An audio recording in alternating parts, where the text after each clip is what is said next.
Sucesso segundo uma perspectiva bíblica. Eu tenho visto aqui ultimamente, principalmente na minha região, aqui em Alphaville, eu fui visitar um cara que é um influenciador, um cara que representa várias pessoas, inclusive ele representou o Pablo Marçal. E o interessante é que eu fui ali, mas tinha assim uns 20, 30 livros assim em pé, e todos eles eram livros falando de sucesso, de conquista, disso, daquilo. Estava principalmente com essa ideia de sucesso. E é uma febre de empresários participarem, empreendedores participarem dessas conferências, né? Tentando ser pessoas bem-sucedidas, né? E a gente vê aqui os homens mais ricos do mundo, Elon Musk, Bernard Arnault, Jeff Bezos, Larry Ellison, né? Bill Gates, Warren Buffett, Mark Zuckerberg, o Larry Page, o Sergey Brin e o Steve Ballmer. Então, eles são considerados os homens mais ricos do mundo. E pessoas pagam fortunas, pagam muito dinheiro para assistir uma palestra com eles, né? E querem ouvir o segredo do sucesso, né? É interessante. E hoje existe um formato dessas palestras, onde, por exemplo, aqui eu vi uma palestra para você participar, R$ 3.000, e para você ter um tempo de meia hora com um cara desse, 1 hora, R$ 10.000. E não é esses caras aqui que nós estamos vendo. São pessoas relativamente conhecidas, e o pessoal quer ouvi-los e saber qual é o segredo do sucesso desses grandes homens. Mas o homem mais bem-sucedido da história foi Jesus, né? E qual foi o grande sucesso de Jesus? Jesus não escreveu um livro, não fez um vídeo, não fez nenhum Instagram, TikTok, nada disso aí, né? No entanto, ele se transformou num cara mais bem-sucedido. Algumas pessoas acham porque os milagres, né, que ele fez, ele curou o cego, ele multiplicou o pão, ele andou sobre as águas, né? Outros acham que foi por causa da palavra, né, do carisma que ele tinha, né, ministrando, né, dos ensinos que ele falou. Jesus, ele fez coisas grandiosas, né? E cá entre nós, fique pensando, qual foi o grande sucesso de Jesus? Por que Jesus se transformou no homem mais bem-sucedido da história, né? E Paulo nos diz o segredo do sucesso de Jesus. Aonde que está, né, esse segredo? Em Filipenses 2, de 5 a 11, diz assim: tende em vós o mesmo sentimento. Essa palavra, no grego, é a palavra phronesis, que houve também em Cristo Jesus, pois ele, subsistindo em forma de Deus, não julgou como usurpação o ser igual a Deus. Antes, a si mesmo se esvaziou, assumindo a forma de servo, tornando-se em semelhança de homens, e reconhecido em figura humana, a si mesmo se humilhou, tornando-se obediente até a morte e morte de cruz. Por isso Deus o exaltou à mais alta posição e lhe deu o nome que está acima de todo nome, para que ao nome de Jesus se dobre todo o joelho nos céus, na terra e debaixo da terra, e toda língua confesse que Jesus Cristo é o Senhor, para a glória de Deus Pai. O que aconteceu? Aqui nesse último versículo, Deus o exaltou à mais alta posição, né? Levou ele a uma posição extrema, quer dizer, sucesso total, ao ponto que ao nome dele, em nome de Jesus, todo joelho se dobre, no céu, na terra e debaixo da terra, e toda língua confesse que Jesus Cristo é o Senhor, para a glória de Deus. Então, o que vem antes fala do segredo de Jesus. Porque Jesus, né? Ele diz, por isso Deus o exaltou. Então, isso que Jesus fez antes, fez com que ele fosse exaltado sobremaneira, fez com que Jesus se tornasse o homem mais bem sucedido da história. Vamos, então, é um sucesso total e inigualável. Agora, é interessante, ele diz, tende o mesmo sentimento, o significado da palavra sentimento, phronesis, tá? Então, essa mesma palavra é traduzida na NVI como tende em vós a mesma atitude, né? Que talvez seja melhor que a palavra sentimento. Mas essa palavra, phronesis, ela tem um sentido no grego que não dá para traduzir numa palavra.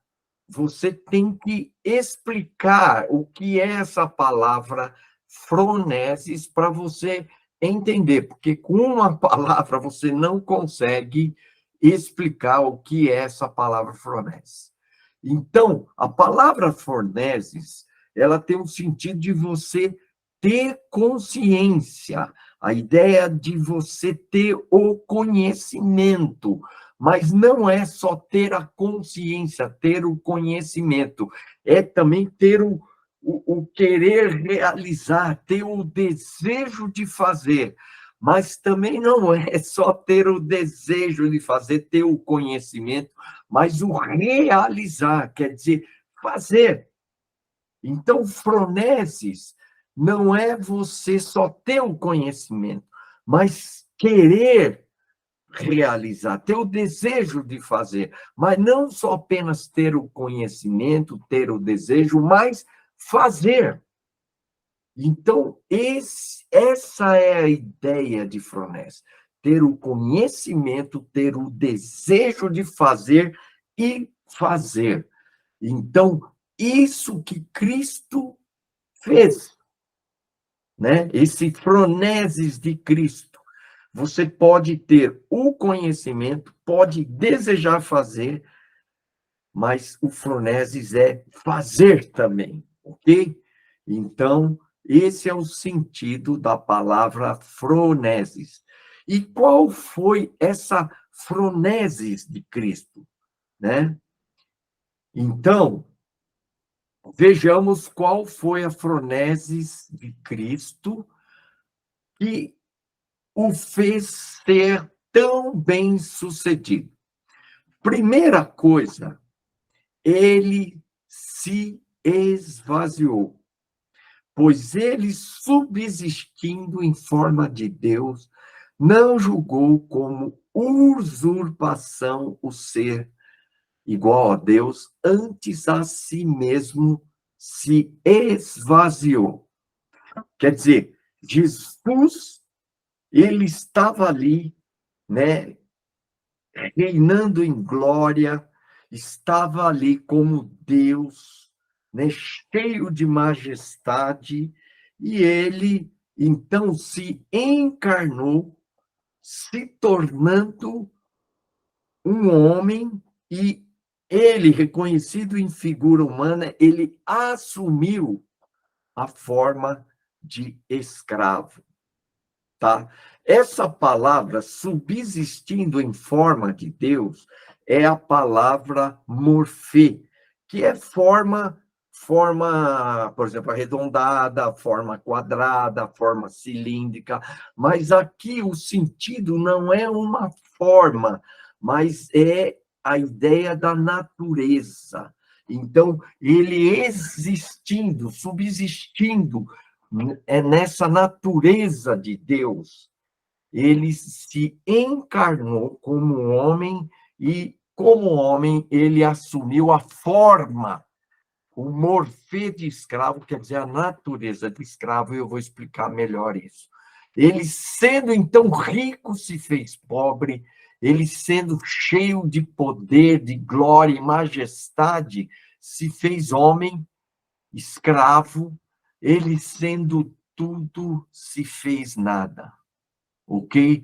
Então, isso é se esvaziar, né? Jesus saiu da sua glória, cheio de poder e majestade, sendo tudo, sendo rico, se fez pobre, se fez homem, homem escravo, se fez nada, né? Então, qual foi a maior humilhação de Cristo? Quando você pensa na maior humilhação de Cristo, todo mundo vai dizer que a maior humilhação de Cristo foi na cruz. Mas a maior humilhação de Cristo não foi na cruz. A maior humilhação de Cristo foi a sua encarnação. Porque a gente não consegue entender tamanha glória, tamanha majestade, a infinitude, né? O Deus que criou tudo, né? Tudo foi criado por meio dele, para ele, e continua existindo por causa dele, e ele saiu da sua glória, da sua majestade, né? Da sua grandeza, para se transformar no homem. Gente, isso é como se você saísse da infinitude para passar para ser finito. É algo que não tem explicação.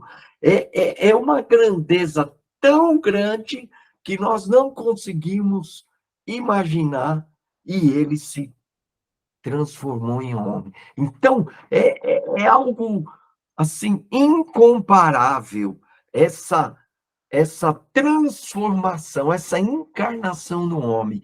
Isso foi a maior humilhação que Cristo teve que passar. Então, esse esvaziamento é como se você fosse um dos homens mais ricos do mundo e viesse abrisse mão de tudo isso e viesse morar numa favela, morando num barraco de madeira. Não seria uma humilhação grande, muito grande, para um homem que é rico, poderoso, né, vivendo toda aquela majestade aqui na terra, né? E ir morar numa favela? Quer dizer, não dá para comparar um rico indo morar numa favela com um Deus cheio de majestade vindo na terra se transformando no homem. É uma humilhação que não tem comparação. Amém, irmãos? Então, esse esvaziamento, por mais que você se esvazie, ainda será muito pouco se comparado com o que Cristo fez. E nós temos que nos esvaziar. E esse fronese de Cristo não é só você entender isso. Ah, o Massal explicou, agora eu entendi. Não é só ter a consciência, não é só ter o desejo, mas fazer, realizar isso. Isso é o fronese. Tende em vós o mesmo fronese de Cristo. Nós temos que, de fato, nos esvaziar. Nós não somos nada, nada. Comparado com o que ele é, com a glória dele, nós somos menos que zero, né? Vai lá para zero menos não sei o que elevado a bilhões, porque é muita grandeza, é muita riqueza. E ele abriu mão de tudo isso, se esvaziou. Vocês estão entendendo o que é esvaziar-se? Então, eu vou dizer para vocês, vocês ainda, eu ainda, né? Quando falo vocês, estou me incluindo aí, viu, irmãos? Mas é para dar um peso. Vocês não se esvaziaram ainda. Vocês, nós, ainda somos muito cheios. Nós estamos achando que nós somos isso, nós não somos nada diante daquilo que Ele é. Então, nós estamos muito cheios da gente. Havia um chinês, né, que foi encontrar com um dos maiores monges sábios lá da China e tal. E esse chinês jovem, ele queria ser discipulado por esse mestre, né, que era famoso, que todo mundo falava, não tem um mestre mais sábio que esse mestre aí. E aí esse jovem, né, foi lá falar com ele, disse assim: eu quero ser discipulado pelo Senhor, porque eu já fui atrás do fulano, foi discipulado por ele, mas ninguém se compara, porque eu não sei o quê, eu quero ser isso, eu quero ser aquilo, por isso eu quero ser um discípulo seu. E aí, aquele mestre sábio, né? Os dois estavam sentados na mesa, assim, aquela mesa pequena, baixa, sentado no chão. Ele foi colocando a água no copo quente, fervendo, e aí, de repente, transbordou aquela água, né, do copo e começou a derramar e caiu em cima do discípulo. Ele, ai, tá caindo água quente aqui, por que o senhor está fazendo isso? Aí o mestre falou o seguinte, falou para ele: você está que nem esse copo, você está muito cheio. Eu jamais vou discipular uma pessoa com você, porque você não vai, dentro de você não vai entrar mais nada, porque você está muito cheio. Sai daqui que eu não vou discipular vocês. Um copo cheio não tem como encher mais. E se você está muito cheio, como é que Deus vai derramar dentro de você alguma coisa? Se você está se achando o bom, o máximo, e olha, a gente é muito cheio de si, muito, é egocêntrico. Olha como eu estou sentindo isso nesses últimos dias, né? Tudo que eu vou lendo na Bíblia vai falando, Massal, como você é massal-cêntrico, você está muito cheio de si mesmo. Então, você tem que se esvaziar. Se você não esvaziar o copo, como é que Deus vai encher esse copo com aquilo que Ele quer pôr?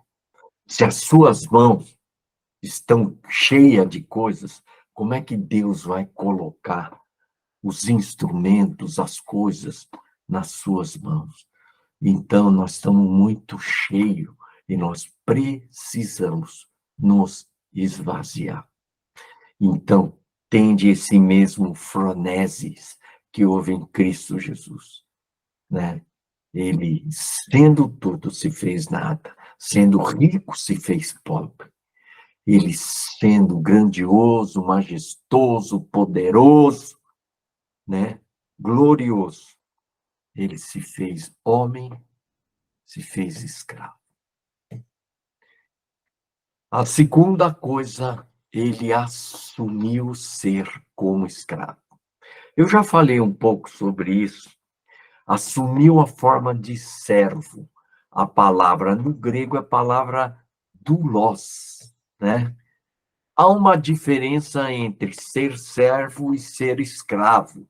O escravo, né, ele era de propriedade do seu senhor. O servo, ele não era propriedade, ele era livre. Então, essa é a grande diferença entre um servo e um escravo. O escravo, ele pertencia, o seu dono fazia com ele o que queria, podia vender, podia fazer o que quiser, era propriedade do seu senhor. O servo não, ele era livre. O escravo, ele tinha condição imposta de trabalho. Ele tinha que fazer, não interessa se ele queria ou não queria, ele tinha que fazer o que o seu dono, seu senhor, pedisse. E o servo não. Ele trabalhava, ganhava um salário, se ele não quisesse, era uma condição voluntária de trabalho. E o escravo, sua vida, bens, pertenciam a seu senhor. O servo, sua vida e bens pertenciam a si mesmo. Apesar de que, na época de Roma, alguns escravos podiam ter alguns bens se o seu senhor assim o permitisse, ok? Mas isso era com a permissão do seu senhor. Então, a identidade assumida por Jesus como homem foi como escravo. Ele poderia vir à Terra, né, como um, um rei, como um governador, como um senador, como um empresário, ou como um servo, um trabalhador comum. Mas ele veio e assumiu dentro dele a natureza de escravo. Veja bem como Jesus declara a sua missão em Marcos 10:45. Pois o próprio Filho do Homem não veio para ser servido, mas para servir e dar a sua vida em resgate por muitos. O que você vê nessa definição? A natureza de um escravo. Eu estou aqui para servir e dar a minha vida em resgate de muitos. Então, Jesus, ele não só assumiu, mas viveu uma vida de escravo, ok? Eu quero falar de 3 identidades assumidas por Cristo e que as pessoas hoje, quando ensinam, trazem um pouco de distorção dessas identidades. As 3 identidades do cristão é filho, amigo e escravo. Então, quando você fala do filho, naquela época, a característica principal do filho, olha qual que era. Jesus dizia, disse Jesus, a minha comida consiste o quê? Em fazer a vontade daquele que me enviou e realizar a sua obra. João 5,30, eu nada posso fazer de mim mesmo, na forma por que ouço, julgo. O meu juízo é justo, porque não procuro fazer a minha vontade, e sim daquele que me enviou. João 6,38, porque eu desci do céu não para fazer a minha própria vontade, e sim a vontade daquele que me enviou. E Mateus 10:45, pois o próprio Filho do Homem não veio para ser servido, mas para servir e dar a sua vida em resgates por muito. Irmãos, quando você fala, eu sou filho do rei, eu sou filho de Deus, né? Então, a gente inflama nas pessoas como se você, né, fosse o filho de um rei, que você tinha autoridade, que você vai mandar, vai ordenar, porque você é filho do rei. Não, não é esse espírito do filho. O espírito do filho é um espírito de servo, de escravo, que não vive para fazer a sua vontade, mas fazer a vontade do Pai. Nós somos filhos de Deus, mas não o filho do rei desobediente, soberbo, abusando do poder. Eu tenho poder, autoridade, porque esse filho será tratado com severidade. Característica principal do filho de Deus é o quê? Assumir a natureza de escravo. É essa visão que eu tenho da característica principal de um filho. Então, se você é um filho de Deus, mas você não pode ser desobediente ou soberbo, fazer o que você acha, fazer o que você quer e chegar lá dizendo: eu sou filho do rei, eu tenho autoridade, poder. Não, não é essa atitude que Jesus tinha. Ele tinha essa atitude de servo, de escravo, porque ele veio para servir e dar a sua vida em resgate por muitos. Ok? Então, você quer ser filho? Seja como o filho do homem, filho de Jesus. Cuidado com a visão distorcida do que é ser filho de Deus. Amém? Amigo. Ah, eu sou amigo de Jesus, né? Sou amigo de Deus. Olha só o que diz o texto. O meu mandamento é este, que vos ameis uns aos outros, assim como eu vos amei. Ninguém tem maior amor do que este, de dar a própria vida em favor dos seus amigos. Vós sois meus amigos, se fazeis o que vos mando. Então, a gente gosta do texto, né? Que diz assim, eu não sei porque eu não coloquei aqui, mas que diz assim: olha, já não vos chamo mais servos, escravos, mas vos chamo amigo. E ele, nesse mesmo texto, ele vai falar: vós sois meus amigos, se fazeis o que vos mando. Então, ser amigo de Jesus tem uma condição. Por quê? Você é amigo se você fizer o que ele manda. E o que ele mandou? O meu mandamento é este: que vos ameis uns aos outros, como eu vos amei. Como eu vos amei. Olha, eu quero que vocês deem a sua própria vida em favor dos seus amigos. Você quer ser meu amigo? Você tem que estar disposto a dar a sua vida pelos seus amigos, porque ninguém tem maior amor que esse. E eu vos ordeno que ameis uns aos outros, como eu vos amei. É interessante como a gente tira essa palavra amigo do contexto, não é? Então, nós somos amigos de Jesus se fazemos isso que ele nos manda. O que é? Dar a nossa vida pelos amigos. Ser amigo de Jesus, sabe o que significa? É estar disposto a dar a sua própria vida em favor dos seus amigos. Assumir a missão de Jesus, servir e dar o quê?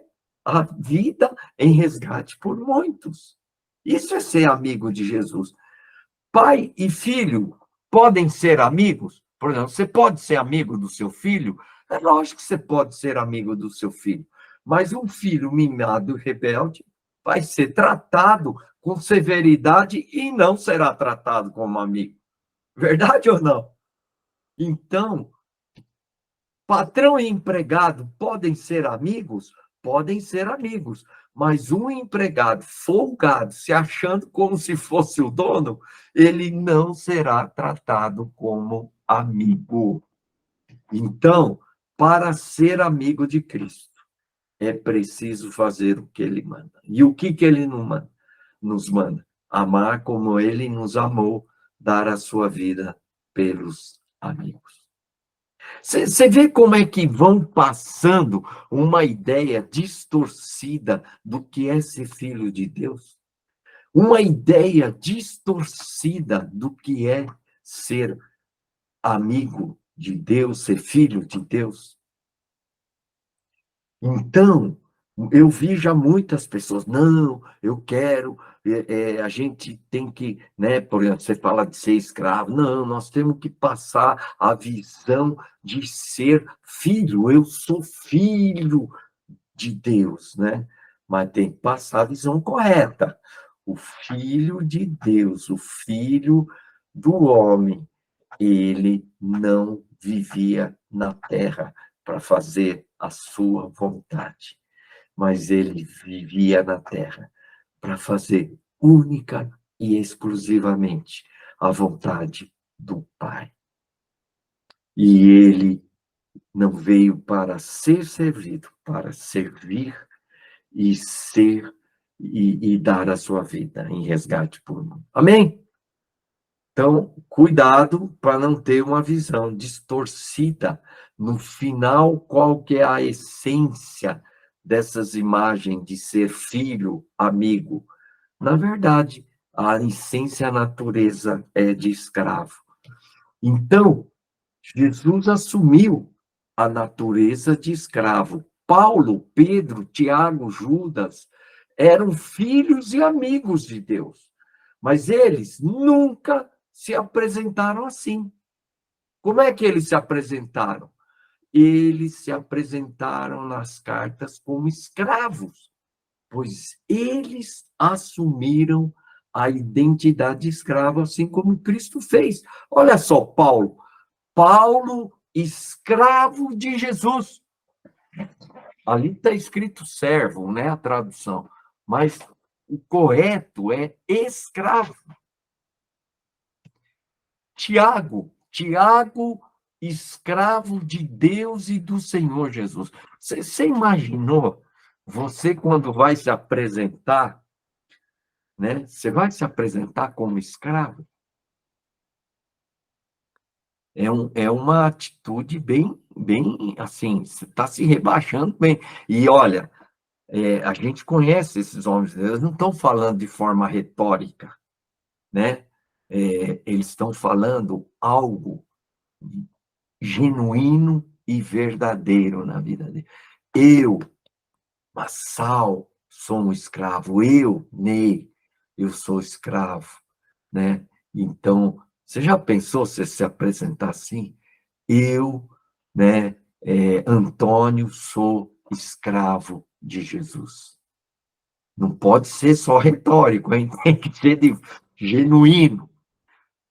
Simão Pedro, escravo e apóstolo de Jesus Cristo. Judas, escravo de Jesus Cristo. Irmãos,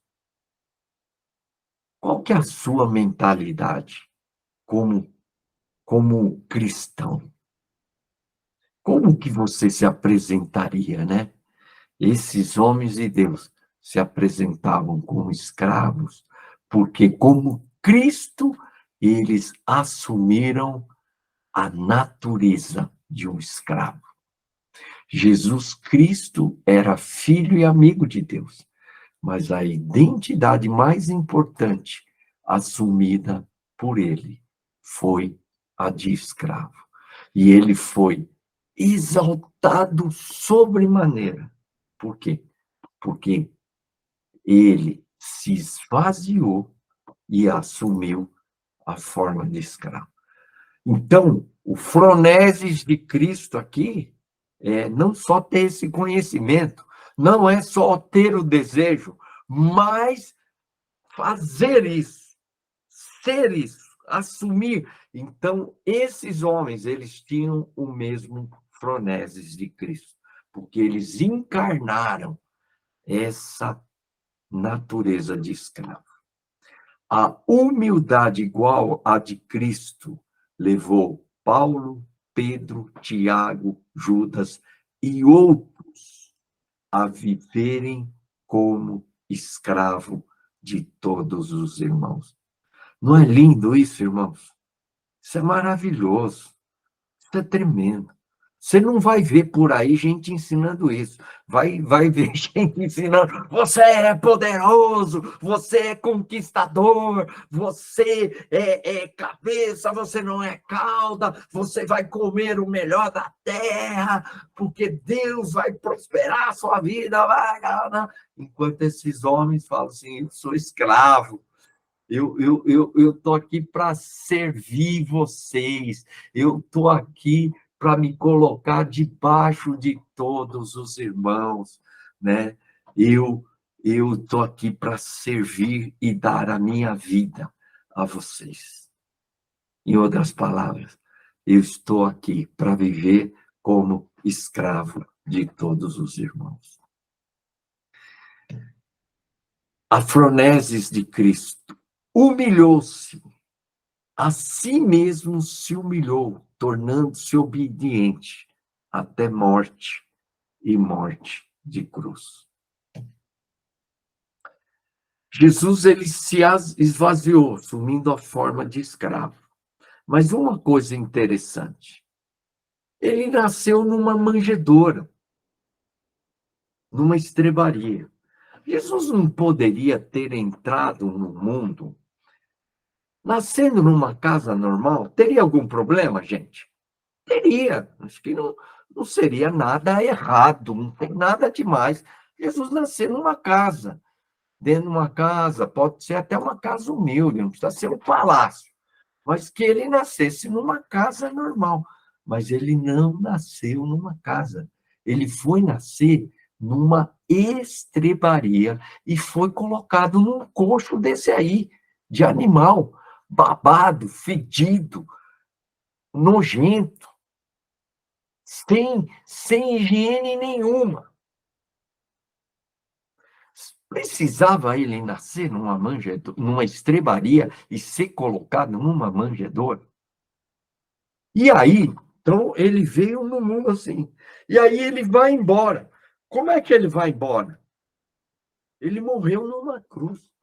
Ele vai embora desse mundo, ele deixa esse mundo como um bandido, porque a cruz é lugar de bandido, de assassino, de sem vergonha, de gente que não prestava.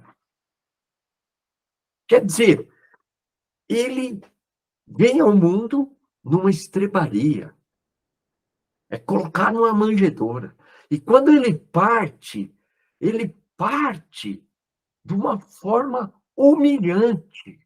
Aquele que é o Rei dos Reis, o Senhor dos Senhores, aquele que é Deus em glória e majestade. Ele sai da terra numa cruz. E aqui dá para ver, assim, meio na penumbra ali, que parece que ele está com o pano cobrindo, mas a ideia é que ele ficou nu. Gente, você imagina você ficar pelado na frente de todo mundo e ainda pelado numa cruz? É muito humilhante, é muito vergonhoso. Então, tem, tem uma coisa aqui. Não é, eu não vejo que isso é circunstancial, não. Isso é um modelo para nós, é um modelo para vocês. Sabe, nós estamos buscando uma igreja gloriosa, mas na verdade a gente quer o que? Se gloriar. Eu fui em igreja aonde havia aqueles bancos assim, e havia 4 poltronas ali, onde sentavam o pastor, a mulher, né, o outro fundador da igreja. Então, e o resto, tudo cadeira normal. Eu já vi muitas igrejas onde se coloca uma cadeira ali que parece um trono. Vocês já devem ter visto isso, onde o pastor da igreja se senta ali. Gente, eu acho que não é esse o espírito daquele que é um escravo, daquele que é um servo de Deus. Está aqui o espírito espírito, a visão daqueles que querem ser verdadeiros, genuínos cristãos. É assumir a natureza de escravo. É assumir, se esvaziar, assumir a forma de escravo e se humilhar. E olha, quando diz a si mesmo, é algo intencional. Não foi Deus que o humilhou, não foi o Espírito Santo que o humilhou, não foi os homens que se humilharam, que humilharam a Jesus, foi Jesus Cristo que intencionalmente se humilhou. Então, essa expressão a si mesmo mostra a intencionalidade. Ele quis nascer, ele desejou, ele intencionalmente nasceu numa manjedoura e ele intencionalmente decidiu, escolheu morrer numa cruz. Ele morreu como um bandido, como um ladrão, como um sem vergonha. Sabe, quando nós fomos lá na Indonésia, um amigo meu falou assim: Marcelo, você reparou que os pastores não sentaram lá na frente? Eles estavam lá no fundo. É interessante isso, porque qualquer igreja que você for, os pastores estão lá na frente. Meio que para mostrar assim: ó, esse aqui é o chefe da casa. E eles sentaram lá no fundo. Nós estamos aqui. Não é para ser servido, mas para servir e dar a nossa vida pelos irmãos. Sabe, eu vi uma igreja onde os líderes disputavam para carregar a pasta do apóstolo, a carregar o casaco, o paletó do apóstolo. Os caras iam lá, não, não, dá para mim, dá para mim. E carregavam para ele. Aí chegavam lá, davam uma água, que ela não é uma água essa Minalba, não, com plástico, é uma garrafa de vidro, uma água especial ali, né, para servir ele. Irmãos, eu acho que alguma coisa está errado com a gente. Sabe, nós estamos buscando glória para nós nessa terra. A gente pode ter até um discurso bonito, mas mesmo a nossa igreja sendo pequenininha, é meio inconsciente esse desejo de brilhar, esse desejo de florescer e se destacar. Então, o caminho de Deus não é para cima, é para baixo. E nós estamos buscando o caminho para cima. E Deus, Jesus, o caminho dele foi assim, ó. Olha como ele morreu. Ele morreu vergonhoso. Ele morreu de um jeito tão, tão humilhante que os próprios discípulos ficaram com medo e se sentiram humilhados, se esconderam. Pô, nosso herói, nosso líder, rapaz, como é que ele foi parar, foi morrer numa cruz? Isso também envergonhou eles. Não envergonhou? Envergonhou. Eles se sentiram humilhados também, porque Jesus morreu numa cruz. Então, o que é ter o mesmo froneses, né? Mesma atitude, essa de Cristo. Então, ter o mesmo froneses que houve em Cristo Jesus, não é só ter o conhecimento, não é só querer ter o desejo, não é só ouvir, tomar consciência, né? E a gente tem muito disso, a gente toma o conhecimento, tem até o desejo, mas não faz. Então, ter o mesmo fronés de Cristo se resume numa palavra: humildade. Nada façais por partidarismo ou vanglória. Aí eu coloquei, sabe, esse partidarismo, tudo você faz pensando em você. É o egoísmo, mas por humildade, considerando cada um os outros superiores a si mesmo. É assim que você faz. Aqui ele está falando, nada façais. Não é faça algumas coisas, não faça algumas coisas, não. Nada, nada é nada. Não faça nada por egoísmo, por vanglória. Será que nós não estamos fazendo, liderando, pregando, ministrando por egoísmo e por vanglória? O que que você faz? Será que você faz por humildade mesmo?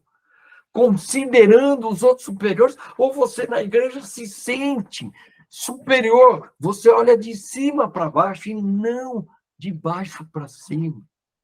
Porque superiores você vai ter que olhar de baixo para cima e não de cima para baixo. Não tenha cada um em vista o que é propriamente seu, senão também cada qual o que é dos outros. Não fica buscando para você, né? Que nem as pessoas vão lá, dão dízimo, dão oferta, né? Mas buscando o quê? Seus interesses. Eles não estão pensando nos outros, estão pensando em si mesmo. E esses dois versículos antecedem o versículo 5 que diz: tende em vós o mesmo fronese. Então, antes, Paulo fala, seja egoísta, cheio de buscar vanglória, mas sejam humildes. Froneses, ter o mesmo fronese que houve em Cristo. Humildade. A humildade, sabe o que dá a ideia? O foco nos outros e não em si mesmo. Ontem nós estamos agora, eu, o Ney, né, o Joel, nós estamos, o Aldo também, estamos meditando sobre Romanos. Estamos no capítulo 1, acabamos João, e ali Paulo fala assim: eu não cesso, incessantemente, eu estou sempre orando em todas as minhas orações por vós, por vocês. Então, eu não cesso de orar por vocês em todas as minhas orações. Sabe o que nós vimos? O foco da oração de Paulo. Não era a missão dele, não era por ele, mas era pelos irmãos. Muitas vezes você orar pela missão, sua missão, você está orando por você. E Paulo não estava orando pela missão dele ou por ele. O foco ele orava sem cessar por aqueles irmãos de Roma. Pergunto eu, como é que é a sua oração? Você ora incessantemente pelas pessoas? As suas orações são ferventes e constantes pelos irmãos?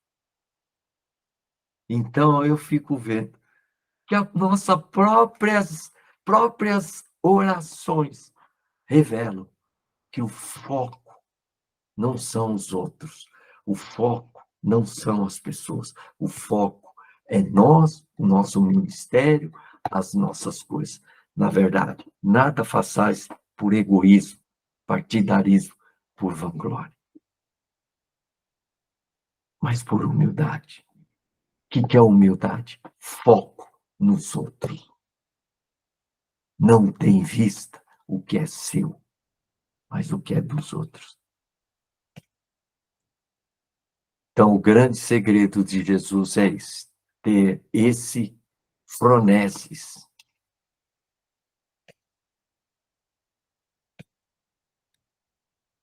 Então, Jesus se esvaziou, assumiu a forma de escravo, se humilhou até a morte de cruz. Humildade não é se desvalorizar ou se anular, dizer eu não sou nada. Não é, isso não é humildade. Humildade é reconhecer o que você é na realidade. Que eu falo sempre. A soberba te eleva acima do que você é. E a humildade traz você à realidade de quem você é. Então, isso é o que você é. E você se enxerga assim. Por que você enxerga assim? Porque o que te leva daqui para cá é a soberba. Então, a humildade te traz para cá, para aquilo que realmente você é. Complexo de inferioridade, complexo de vitimização, tudo isso não é humildade, não. Isso aqui é uma soberba inversa, né? Te joga aqui para baixo. Humildade é você reconhecer quem você é, e você não é melhor do que ninguém. Por isso, esmagar o seu ego, seu orgulho, o seu egoísmo é fundamental para desenvolver humildade. Ok, irmãos? Eu acho que eu vou parar o estudo aqui e semana que vem, então, eu vou trabalhar esse conceito da humildade. Ok, irmãos? Eu queria aproveitar, porque é importante isso, né? Que vocês compartilhassem, não pregassem, hein, irmãos? Não vamos pregar aqui, não, hein? Pregar uma outra mensagem. Mas que você falasse uma coisa que foi importante para você aí, né? Vamos começar. Eu vou começar com o Ney. Ô, Ney, fala aí uma coisa aí que foi importante para você, né? Nesse. Objetivamente curto, hein? Não vai fazer pregação aqui. Eu quero que todo mundo fale. Um minutinho. O mais importante é encontrar, né, nisso que você trouxe, a realidade de que eu preciso morrer para mim mesmo. Esse é o que mais me desafia. Porque ninguém quer morrer, né? Todo mundo quer viver. E eu sou um deles, né? Eu preciso assumir essa natureza da minha morte em Cristo Jesus. Amém. Diomar, fala aí, Diomar. Ouvindo? Pode falar. Não, acho que dessa palavra de hoje, né, que quando a gente pensa que alcançou alguma coisa, a gente percebe que temos muito que alcançar, né, e que a humildade que Cristo exerceu, né, e pregou, né, nós precisamos caminhar bastante também ainda. Servir, servir e servir de novo, né, alcançarmos isso. Amém? Amém. Benedito.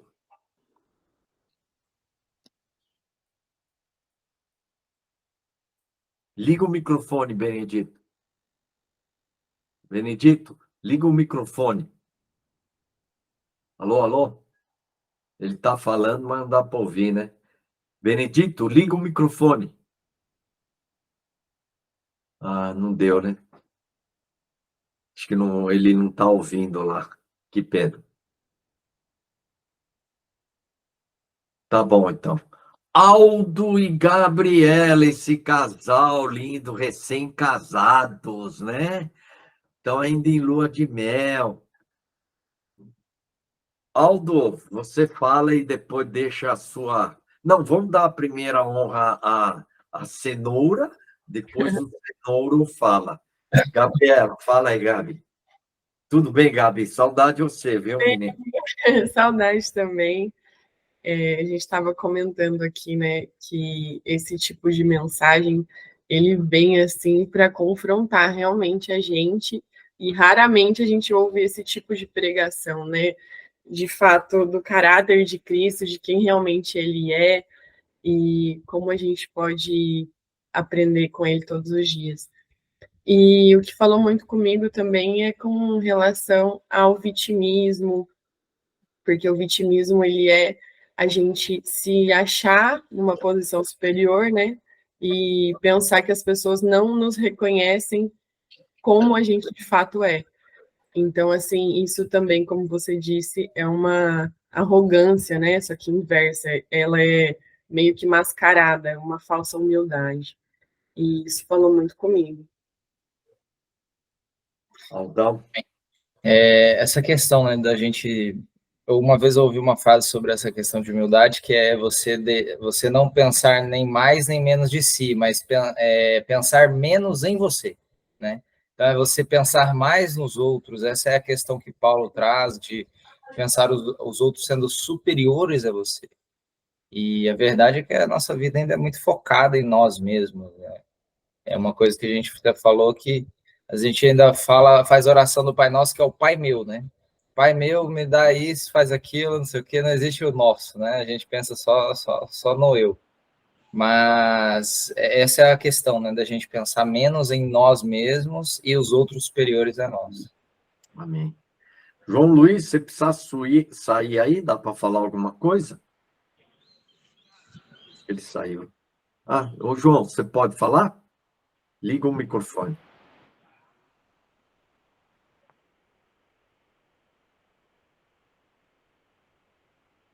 Não está conseguindo ligar, né? Ok, tudo bem, fica tranquilo aí. Ulisses, nosso rabino, tá aí? Estou aqui. Marçal, esse tema me tem me incomodado nos últimos anos. Eu vejo assim, muitas vezes eu encontro pessoas feridas, tanto cristãos quanto não cristãos, e não cristãos com dificuldade de receber o evangelho, porque muitas vezes o evangelho foi apresentado de uma forma mandatória, no sentido de, através de pessoas com muito orgulho, com muita definição, e não com coração de servir, de resgatar, de alcançar. Então, é algo que tem me doído, e ao mesmo tempo me vejo sempre em risco de virar a chave para uma posição de, sendo cristão, nós somos melhores, né? Essa mentira é perigosa e destrutiva no relacionamento com o próximo.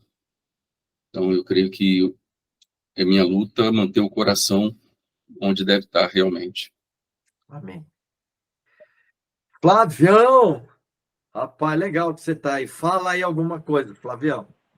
Eu cheguei meio atrasado, porque eu estou na escola de futebol aqui do Felipe, mas eu peguei a mensagem, que foi a mensagem que até pregou lá em Vitória, lá para os irmãos, foi muito legal, né? E assim, tem uma passagem da Bíblia que fala que quando você chorar, que você não queira mostrar suas lágrimas, né? Alguma coisa assim, para que os demais na igreja vejam que você chorou, ou veja, né? Então isso reflete muito o que a gente acaba fazendo, né? A gente acaba fazendo tudo para nós mesmo, né? A gente quer mostrar que a gente é cristão, a gente é egoísta, e a gente acaba fazendo tudo aquilo que na verdade nos convém, né? Sempre pensando na gente mesmo, na pessoa. Então é muito forte essa palavra, e a gente tem que refletir, trabalhar muito nisso, né? Amém? Amém. Benedito, agora sim, né? Estou de Fala volta, aí. rapaz. Tive um problema aqui, mas estou de volta. Mas eu estava aqui desejoso realmente para falar, rapaz, porque esse troço mexeu comigo, rapaz.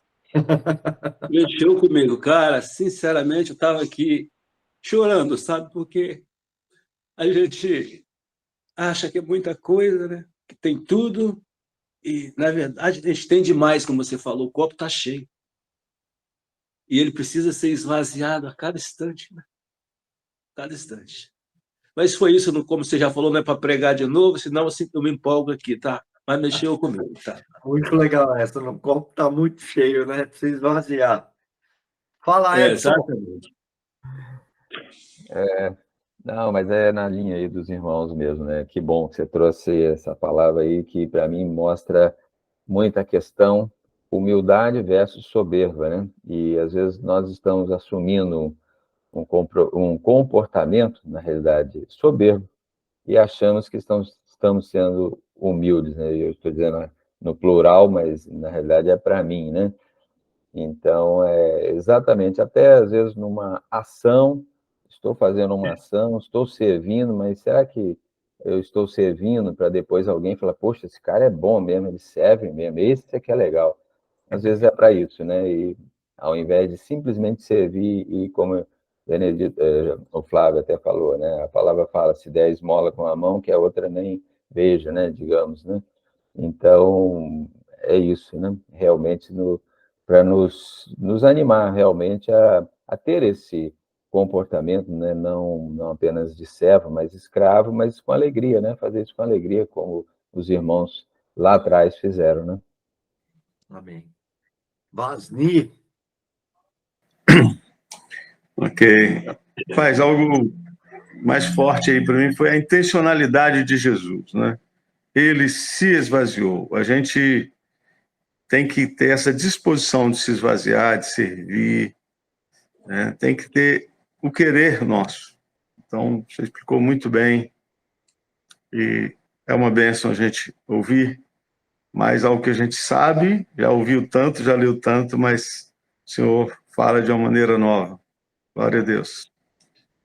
Amém, irmãos. Tenham um bom final de semana. Deixa eu orar por vocês. Tenham um final de semana abençoado aí. Saudade de vocês, viu? Amém. Deus abençoe, Senhor, cada vida, cada irmão, que seja um tempo de andarmos na tua presença, andarmos como humilde, assim como Cristo andou aqui na terra, assim como ele. Eu quero abençoar cada vida, cada família aqui, em nome de Jesus. Amém. Tchau, Amém. Obrigado.